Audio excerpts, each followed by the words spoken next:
Assalamu alaikum, урматтуу мекендештер. Бүгүнкү күнү ата-бабабыздан келаткан тилибизди, динибизди, үрп-адатыбызды, маданиятыбызды түп тамырынан балта чаба турган бир адамдар чыкты.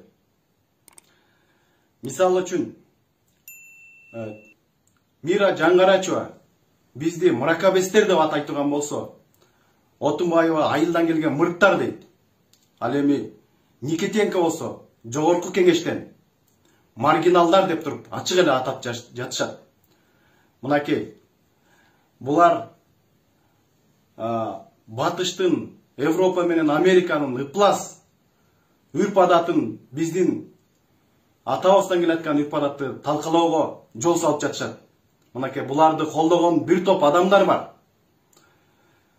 Алардын башында атай кете турган болсок, Феликс Кулов мынакей кайрадан Жаңгарачеванын ордуна алып келиш керек деп туруп айтып жатат.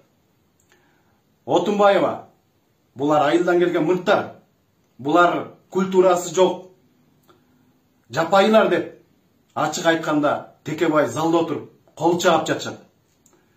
Мынакей аларды дагы колдоп Чыныбай Турсунбеков илгери биздин ата-бабабызда Төө чечме оюну бар болчу деп.